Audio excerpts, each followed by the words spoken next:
O nome dela talvez nunca tenha chegado até você, mas entre as cordilheiras geladas do Himalaia, sua história é sussurrada como o vento que corta a pele a 8.000 metros de altitude. Chantal Mauduit não era apenas uma alpinista. Era uma mulher feita de silêncios, de feridas ocultas, de escolhas que muitos não compreendiam e de uma coragem que beirava o suicídio. Ela escalava montanhas, sim, mas também fugia delas. Fugir de quê? De quem? Essa resposta nem mesmo os cumes mais altos souberam dar. Nascida na França, perto dos Alpes, Chantal foi uma menina que aprendeu cedo a se virar sozinha. Criada em uma família onde o afeto era escasso e as expectativas sempre pareciam maiores que o próprio teto, encontrou nos esportes de inverno um refúgio. Começou pelo esqui, mas foi o alpinismo que a conquistou de vez. Ainda muito jovem, já impressionava pela agilidade e resistência em altitudes que deixariam até homens experientes sem fôlego. Aos 22 anos, participou de uma competição de escalada no gelo, ficando em terceiro lugar entre 25 competidores, sendo ela a única mulher. Foi ali que os olhos do mundo do alpinismo se voltaram para ela. Não demorou para que integrasse a Associação Nacional de Alpinismo da França. Começava ali uma trajetória que mudaria para sempre a maneira como o mundo veria as mulheres nas grandes altitudes. Sua primeira escalada acima de 5.000 metros foi nos Andes, onde alcançou 3 picos de mais de 6.000 metros. Foi nesse cenário que um alpinista, impressionado com sua performance, a convidou para participar de uma expedição ao Everest. Era 1991. Para qualquer alpinista, uma oportunidade de ouro. Para ela, o início de uma jornada sem volta. Chantal via a escalada de forma quase filosófica. Em seu diário, uma metáfora recorrente resumia sua visão. Escalar era como pedalar morro acima sem motor, sem atalhos, apenas esforço bruto. Não chegou ao topo naquela primeira vez, mas aquilo despertou uma decisão radical. A partir dali, dedicaria sua vida apenas a montanhas com mais de 8.000 metros. Sem oxigênio suplementar, com equipamento mínimo, no estilo mais puro e perigoso do alpinismo, o alpino. Totalmente independente, totalmente vulnerável. Seu corpo parecia ter nascido para aquilo. Adaptava-se ao ar rarefeito com surpreendente eficiência. Mas seu carisma era tão chamativo quanto sua força física. Nos acampamentos base, não passava despercebida. Era bonita, inteligente, determinada. E isso, paradoxalmente, despertava fascínio e desprezo ao mesmo tempo. Muitos a admiravam. Outros a acusavam de usar o charme como ferramenta de manipulação. Diziam que gostava de ser o centro das atenções, que provocava disputas entre os homens, que explorava a boa vontade alheia para conquistar feitos que, sozinha, jamais conseguiria. Em sua segunda tentativa no Everest, ainda em 1991, Chantal acabou no centro de um conflito. Um grupo se desentendeu e ela estava ali, no meio do fogo cruzado. Foi também ali que conheceu o alpinista americano Thor Kaiser. A conexão entre eles foi rápida, quase inevitável. Em pouco tempo, tornaram-se um casal. Dividiam barraca, planos e sonhos, entre eles escalar o Monte Fitzroy, na Patagônia Argentina.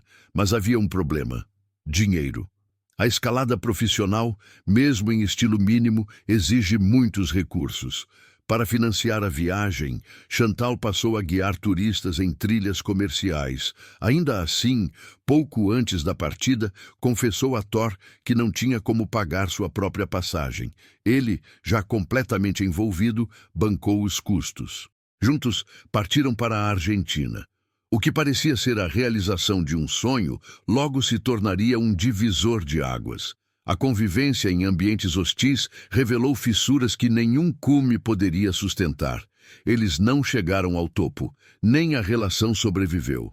Mas ainda assim tentaram mais uma vez. Segundo a jornalista Jennifer Jordan, antes de uma nova tentativa, Chantal foi direta. Se chegarmos ao topo hoje, continuamos juntos.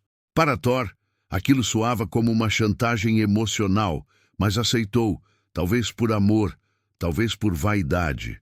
Durante a escalada, Thor assumiu a liderança, corrigia os erros dela, poupava suas forças, mas o frio era implacável. Já próximo do cume, por volta das 11 horas da noite, ele lutava contra a exaustão, o vento e a umidade que encharcava suas roupas. Tentou se firmar em uma saliência da rocha. O que se seguiu foi um pesadelo. A pedra cedeu. Thor foi arrancado da parede e arremessado montanha abaixo. Foram 20 metros de queda, seu corpo colidindo contra as rochas como uma marionete sem cordas. Milagrosamente sobreviveu. Ferido, com o braço direito em frangalhos e a pálpebra cortada, ainda conseguiu ser resgatado por outros escaladores.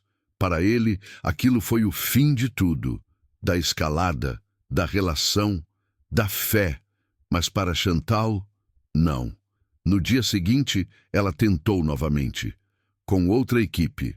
Antes de partir, lançou a última frase que Thor ouviria dela por muito tempo: "Não te amo mais." Thor voltou para casa quebrado. Buscou ajuda psicológica. Tentou entender em que momento havia se perdido. Seu terapeuta foi claro: fique longe dela. Mas como tantas advertências na vida, essa também foi ignorada.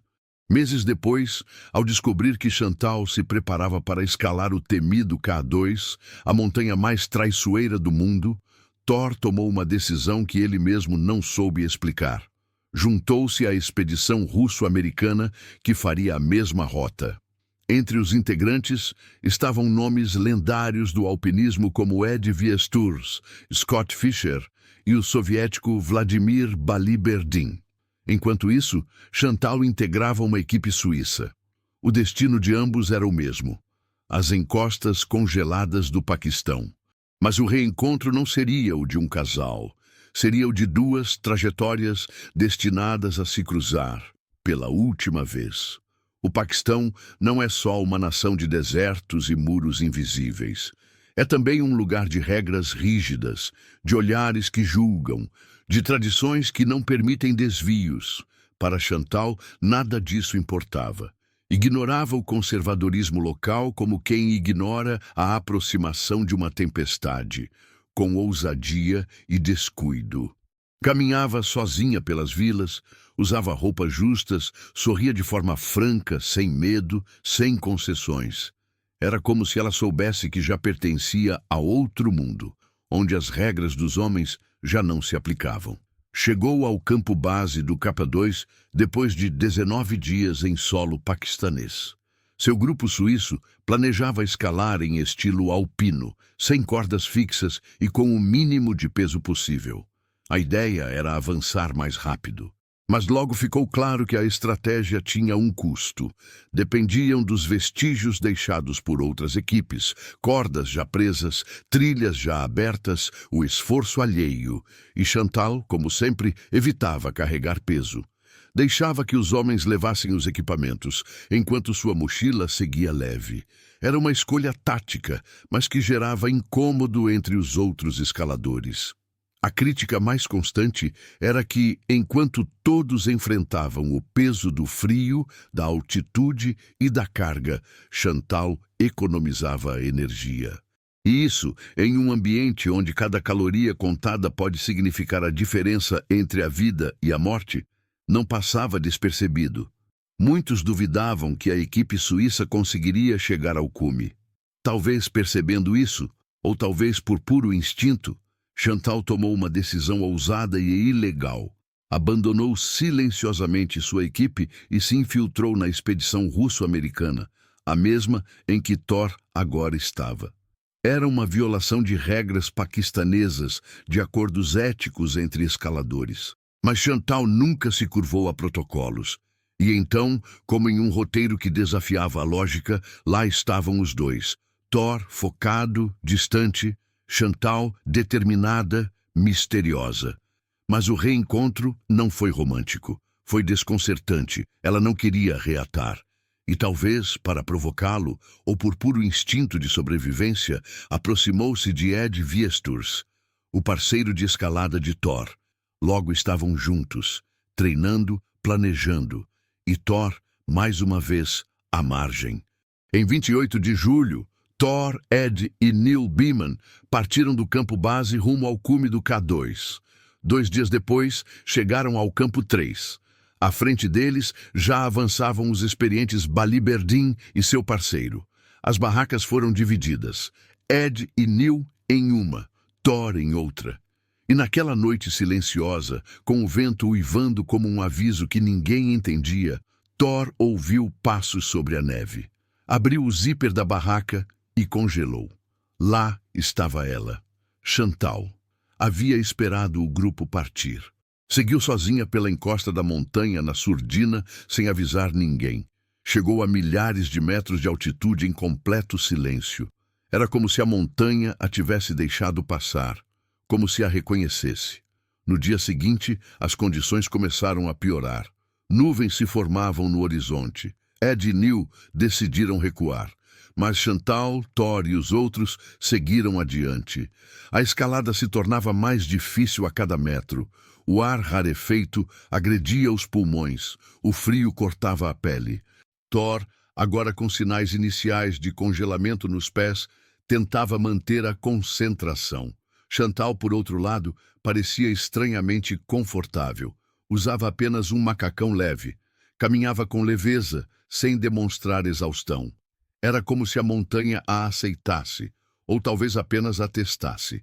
Naquela noite, no acampamento improvisado antes do ataque final ao cume, Thor decidiu descer para recuperar seu saco de dormir, que havia deixado mais abaixo. Chantal o chamou antes de partir. Pediu que trouxesse o dela também. Ficaria esperando, sozinha. No caminho, Thor encontrou Alexei Nikiforov, um dos alpinistas russos. Ele ofereceu ajuda, mas o tempo jogava contra eles. Não conseguiram chegar ao campo 4 a tempo. Passaram a noite expostos no gelo, sem abrigo, sem proteção. Thor já sentia os dedos dos pés como pedras. Não havia calor que os reanimasse. Com o nascer do sol, retomaram a escalada.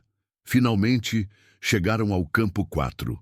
Lá encontraram Baliberdin e seu parceiro descendo.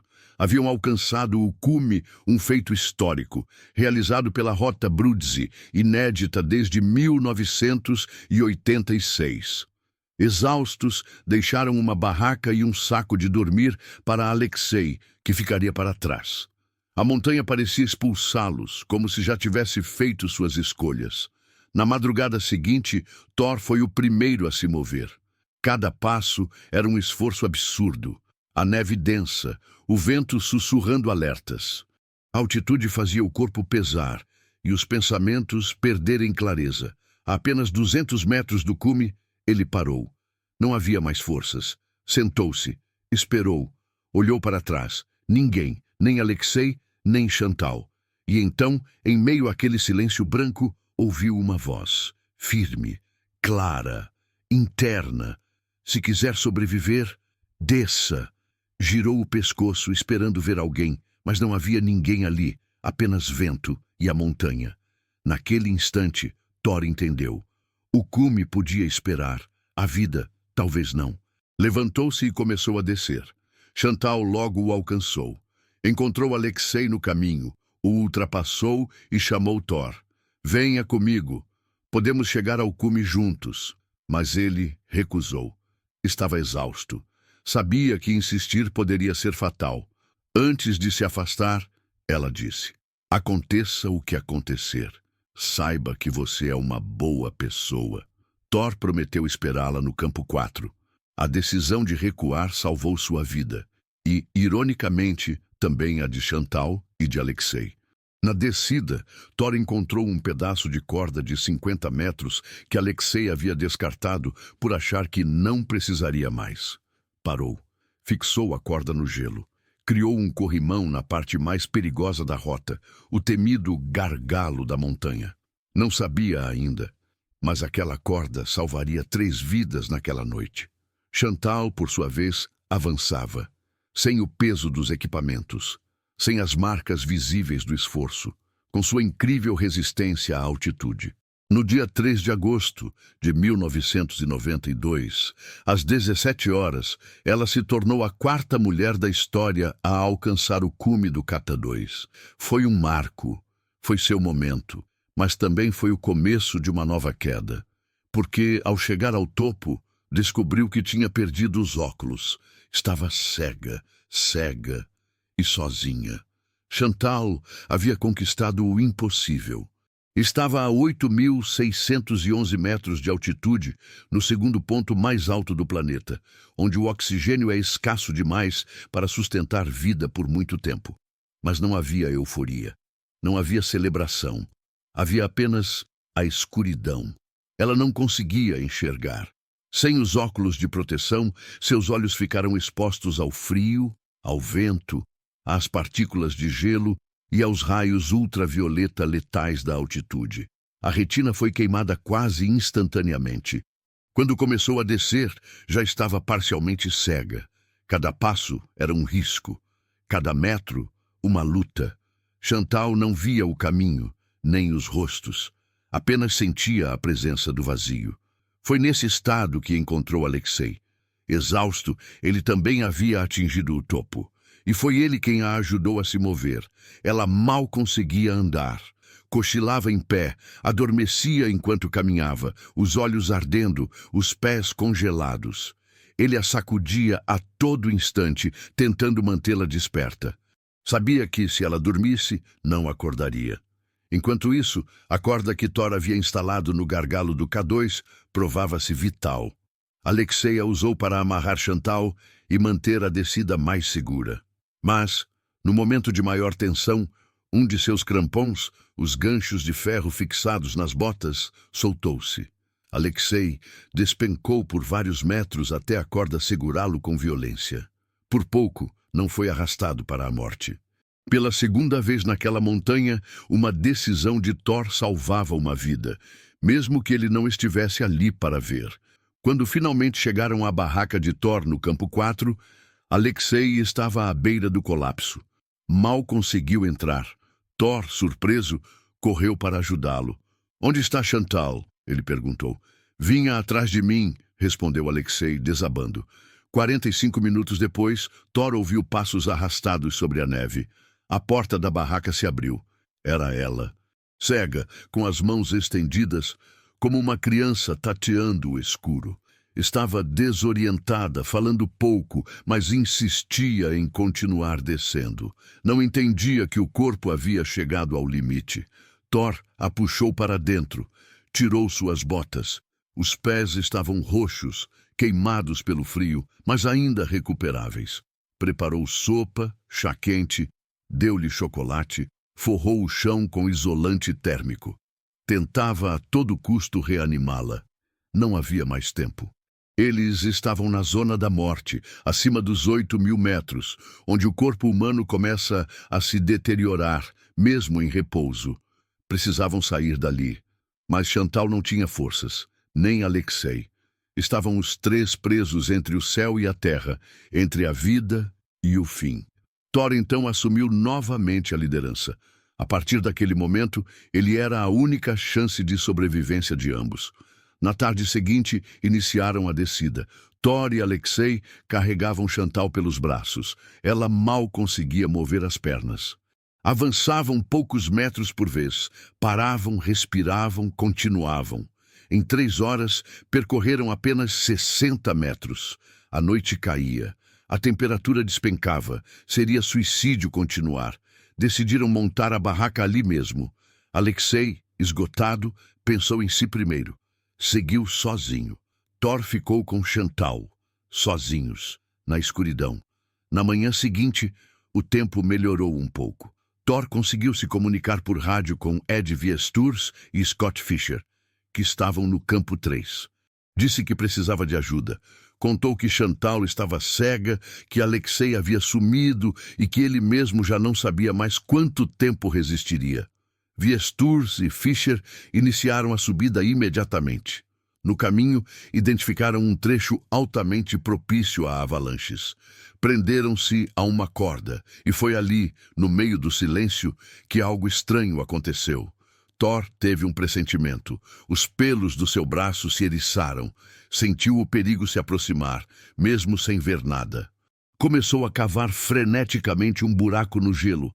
Fischer olhava confuso, sem entender. Foi então que o chão tremeu. Uma avalanche gigante desceu pela encosta como um monstro branco, devorando tudo. Thor se jogou no buraco que cavara instantes antes. Fischer tentou correr, mas a corda que os unia o puxou com violência como um anzol. Ambos foram arrastados por centenas de metros. Milagrosamente sobreviveram.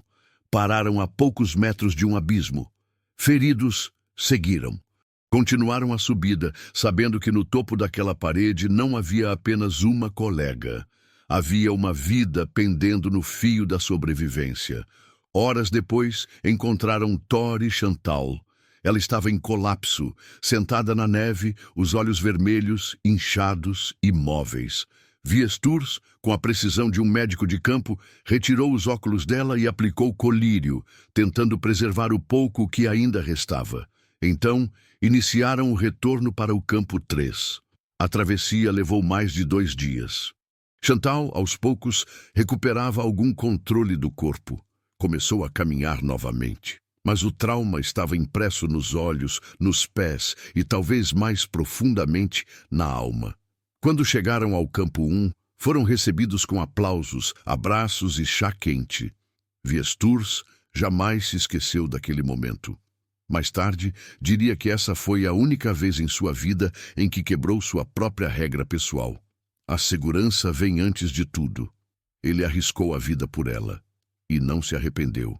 Mas o que viria a seguir surpreenderia a todos. Ao voltar ao acampamento base, Chantal reencontrou seus amigos e apoiadores. Ganhou destaque na imprensa francesa, recebeu flores, parabéns, promessas de patrocínio e então escreveu seu relato oficial sobre a escalada do K2. Nele não havia uma única linha sobre Thor, nada sobre o homem que arriscou a vida 2 vezes por ela, que carregou seu corpo sem forças, que improvisou cordas, aqueceu suas mãos, alimentou sua esperança. Ele foi apagado. Simplesmente apagado. A ausência do nome de Thor no relato de Chantal não foi um descuido, foi uma escolha, e uma escolha que cortou mais fundo do que qualquer lâmina de gelo. Ele, que havia arriscado sua vida por 2 vezes, foi reduzido a nada. Nenhuma linha, nenhum obrigada, nenhum reconhecimento, nada. O apagamento dele não passou despercebido por todos. Alguns colegas da expedição ficaram surpresos, mas a maioria se calou. Afinal, Chantal agora era uma figura lendária. Era a mulher que vencera o K2, a única viva, a que subiu sozinha, que desafiou o impossível, que sobreviveu, e mais importante, era a que dava entrevistas. Era ela quem ocupava os holofotes. Thor, por sua vez, se recolheu, não por orgulho, mas por dor. Sentia-se usado, esquecido, apagado. Sua presença virou incômoda para aqueles que queriam proteger a versão oficial da heroína solitária. Ele procurou terapia, tentou seguir em frente, mas o nome dela nunca deixou de doer. E enquanto Thor tentava se recompor, Chantal se tornava uma espécie de mito moderno. Começou a ser chamada de a maior alpinista da era contemporânea. Era a estrela francesa do Himalaia. Bonita, forte, misteriosa, uma mulher que desafiava montanhas e homens. Sua figura crescia e com ela cresciam as dúvidas. Alguns alpinistas experientes começaram a questionar abertamente suas conquistas. Diziam que ela exagerava, que mentia, que se aproveitava do esforço dos outros para subir e depois colhia os méritos sozinha. O episódio do K2 tornou-se um divisor de águas. Não apenas por seu feito técnico, mas pela forma como ela construiu sua narrativa a partir dele. Em 1993, voltou ao Everest com uma equipe neozelandesa, mas, mais uma vez, recusou seguir o ritmo do grupo. Preferia escalar sozinha, no próprio tempo. Isso irritava os colegas. Chantal sempre alegava que sua forma de escalar era mais pura, mas, aos olhos da equipe, parecia apenas vaidade. Durante essa tentativa, alcançou a marca dos 8.400 metros, apenas 450 metros do topo. Mas precisou recuar devido ao frio intenso. Não estava com roupas adequadas. Mais uma vez, sua tentativa foi incompleta. Poucos meses depois, tentou novamente. Juntou-se a uma equipe espanhola no Everest, mas outra vez não ultrapassou os 8.000 metros. Em um gesto polêmico, decidiu escalar sozinha duas outras montanhas, o Xixapangma e o Cho Oyu, ambas sem permissão oficial, escaladas ilegais, e mesmo assim ela cruzou as fronteiras, ignorou os alertas e chegou ao topo. Ao retornar ao Nepal, foi multada. Rasgou o papel e deixou o país sem pagar. A burocracia, para ela, era apenas mais uma barreira a ser ignorada. Para os que acompanhavam sua trajetória, tudo começava a soar familiar. Conquistas grandiosas, mas com lacunas. Relatos impressionantes, mas sem registros sólidos. E, acima de tudo, a ausência constante de reconhecimento a quem a ajudava. Em 1995, durante uma nova tentativa ao Everest com a equipe de Rob Hall, Chantal chegou a 8.750 metros, a apenas 100 metros do topo. Mas ao ser vista com os lábios azulados, olhos vidrados e sem forças, Hall ordenou sua descida imediata. Ela obedeceu em silêncio e desmaiou minutos depois. Precisou ser carregada como um fardo, montanha abaixo. Hall ficou furioso. Disse que jamais aceitaria sua presença em uma expedição novamente. A chamou de irresponsável. Disse que ela colocava em risco a segurança de todos por conta do ego. O meio do alpinismo começava a se dividir. De um lado, os que viam nela uma inspiração. Do outro, os que a consideravam um problema. Era difícil conviver com sua independência extrema, sua falta de diplomacia, sua postura quase indiferente diante do esforço coletivo. No ano seguinte, Chantal voltou ao Himalaia para tentar o Lhotse. Nunca uma mulher havia atingido seu cume. Durante o ataque final, uma violenta nevasca obrigou todas as equipes a recuarem. Menos ela. Chantal afirmou que seguiu sozinha até o topo e que havia conquistado a montanha. Mas, mais uma vez, não havia fotos. Nenhuma testemunha. Disse que a câmera congelou. E, mais uma vez, ninguém podia provar, nem refutar. A França comemorou, a imprensa a exaltou, mas no Nepal, no Paquistão e entre alpinistas veteranos, o ceticismo só crescia. Foi nesse mesmo ano, 1996, que aconteceu uma das maiores tragédias do Everest, a morte de Rob Hall e Scott Fischer. E, ironicamente, enquanto esses homens morriam em uma tempestade devastadora, a imprensa francesa publicava reportagens enaltecendo Chantal como a nova grande estrela da escalada. Ela parecia intocável, não pelas montanhas, mas pela crítica. E então, em 1998, veio o convite para escalar o Dhaulagiri, uma montanha menos famosa, mas igualmente traiçoeira, a 7ª mais alta do mundo. Ela aceitou, mas dessa vez não estava acompanhada de uma grande equipe internacional, nem com jornalistas, nem com rivais.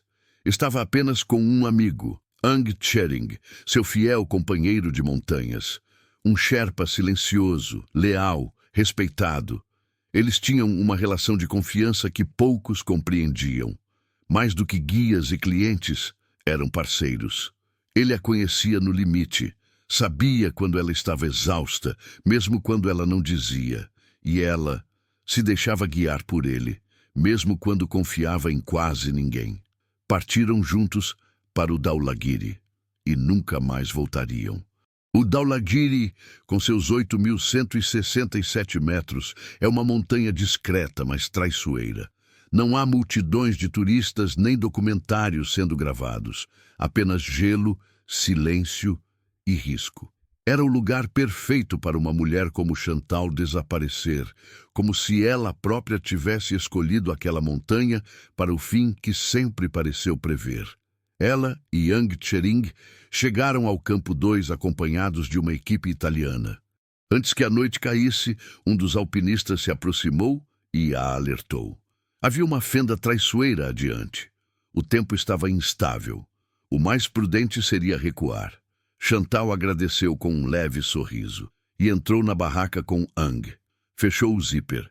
Ninguém mais os viu com vida. A tempestade veio durante a noite, densa, silenciosa, mortal. Os italianos, experientes, decidiram recuar ao perceberem o perigo. Ao passarem pela barraca de Chantal, notaram que a neve já começava a cobri-la. Mas não interferiram. No mundo do alpinismo de alto nível, cada decisão é pessoal. A ajuda só vem quando é pedida. E Chantal nunca pedia.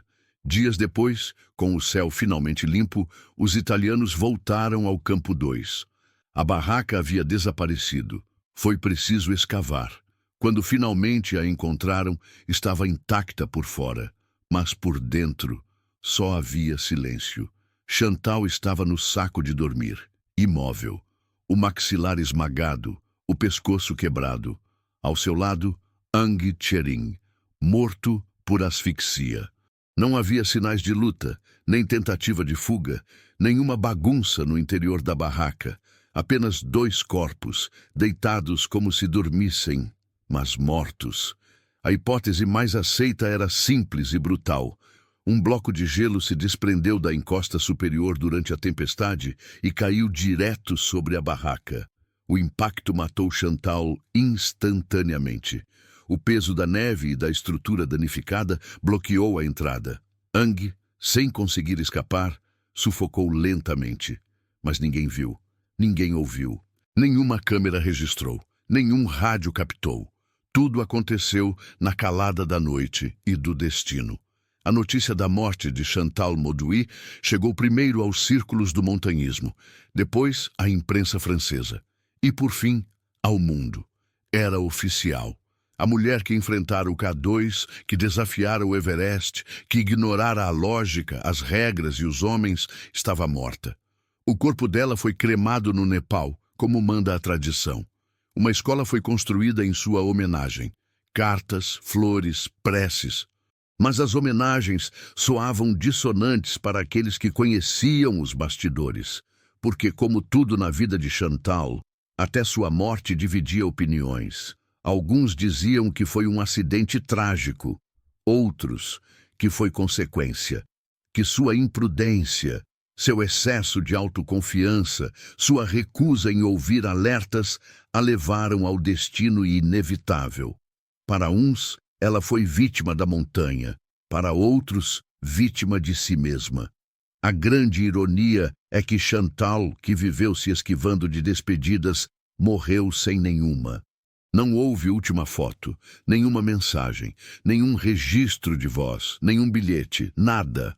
A mulher que tantas vezes narrou seus próprios feitos, que escolheu o que contar, o que mostrar e o que apagar, foi silenciada sem direito à versão final. Talvez, por fim, a montanha tenha feito o que nenhum ser humano conseguiu, silenciá-la. Mas mesmo morta, ela ainda dividia o mundo.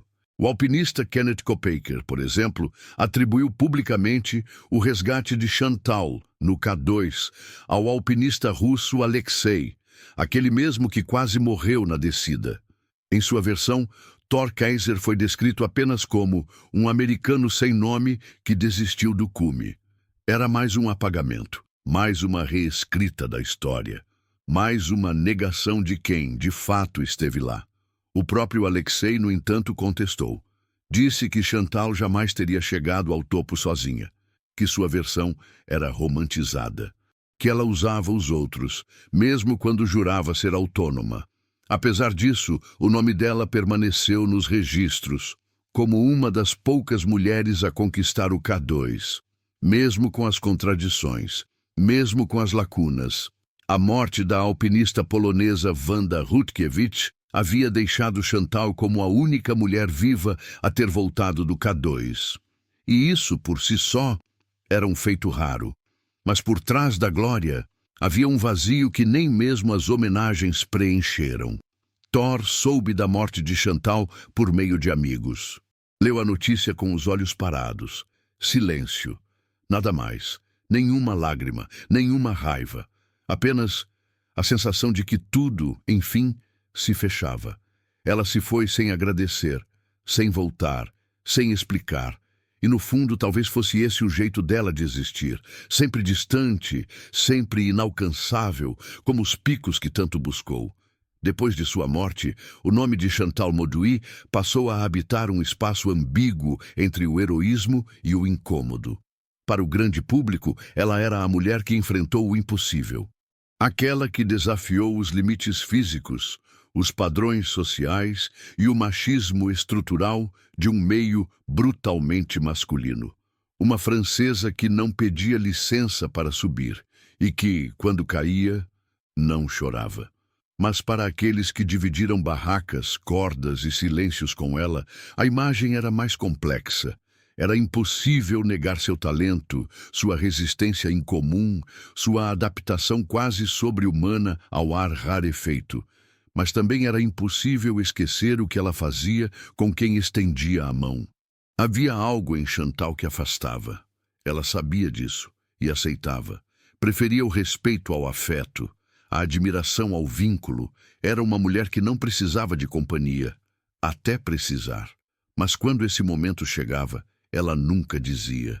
Em 1999, um ano após sua morte, foi criada a Chantal Mauduit Foundation, que ajuda crianças nepalesas com educação e assistência médica.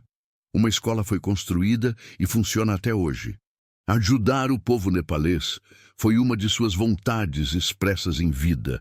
Esse gesto é frequentemente citado por seus defensores como evidência de que, por trás da frieza, havia um coração generoso. Mas mesmo isso não basta para resolver o enigma que ela deixou. Ela foi uma mulher que, de tantas maneiras, escalava sozinha. Mesmo quando cercada de gente, mesmo quando acompanhada por homens que a amavam, mesmo quando dependia, emocional ou fisicamente, de quem estava ao lado. Chantal nunca admitia, nunca reconhecia, porque no fundo, talvez acreditasse que demonstrar gratidão era demonstrar fraqueza. E fraqueza ela não podia permitir. Thor, o homem que a carregou nos braços, que suportou o frio para salvá-la, nunca teve seu nome incluído em seus relatos. Foi como se não tivesse existido, e o silêncio dele, após a morte dela, foi tão simbólico quanto o dela em vida.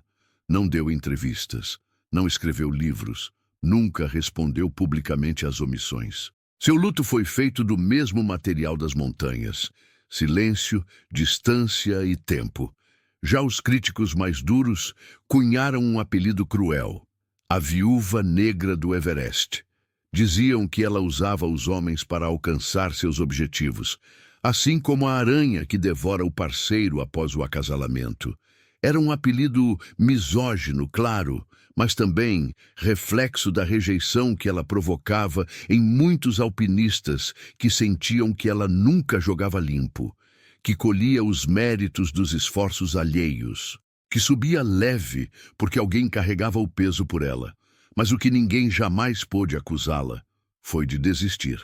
Chantal escalou o K2, subiu o Lhotse, tentou o Everest múltiplas vezes, fez rotas ilegais, clandestinas, solitárias, desafiou as normas, as autoridades, os guias, os chefes de expedição, e mesmo quando era desacreditada, voltava. Ela escalava com o corpo, mas fugia com a alma. Fugir do quê? Ninguém sabe ao certo. Talvez de uma infância onde o afeto era ausente. De uma vida em que sua inteligência e beleza sempre foram postas à prova. Ou talvez fugisse do medo de ser frágil, porque para ela, mostrar emoção era como escorregar em uma encosta. Bastava um segundo, e o abismo a engoliria. Hoje, seu nome é citado com reverência e ressalvas. Nas rodas de alpinistas, evoca respeito e também olhares trocados. Ela é um mito, mas um mito dividido. Para uns, ela foi uma mulher injustiçada, que só queria viver como os homens, com liberdade, intensidade e ambição. Para outros foi manipuladora, egocêntrica e perigosa, não só para si, mas para quem a seguia. Mas entre essas visões extremas, talvez exista uma verdade mais simples. Chantal era humana, complexa, imperfeita, como todos nós. Capaz de feitos extraordinários, mas também de gestos frios. Capaz de amar, mas com medo de ser amada. Capaz de agradecer, mas sem conseguir abrir a boca. Era feita de gelo e fogo, de altitude e abismo, de luz e sombra. Ela não morreu no cume, não sumiu em uma avalanche. Não desapareceu sem rastro. Ela morreu dormindo, com o maxilar esmagado, o pescoço partido, em silêncio. Mas talvez tenha sido esse o único tipo de fim que ela aceitaria. Sem despedidas, sem explicações, sem testemunhas. Apenas a neve, a barraca soterrada e o vazio. E por mais que se discutam suas decisões, seus silêncios, seus apagamentos, o que ninguém pode tirar dela é a coragem. Porque viver como Chantal viveu exige uma força que poucos compreendem. E morrer como ela morreu, sem voltar atrás, sem pedir desculpas, sem se render, exige algo ainda maior. Hoje, quando o vento sopra nas encostas do Himalaia, alguns dizem que escutam seu nome, não como um lamento, nem como uma saudade, mas como uma afirmação de que lá no alto, onde o mundo acaba, ela ainda está, escalando sozinha, como sempre fez. Chantal viveu intensamente, sem pedir desculpas. Morreu como viveu, desafiando a lógica, o medo e o mundo. Mas e você? Já teve sua coragem confundida com o egoísmo? Já foi julgado por ser forte demais? Então essa história também é sua. Se tocou o seu coração, inscreva-se no canal Vidas Cruzadas. Aqui as histórias são reais, as emoções profundas e as lições eternas. Curta, compartilhe e nos ajude a contar histórias que o mundo esqueceu, mas que nunca deveriam ter sido silenciadas. Até breve.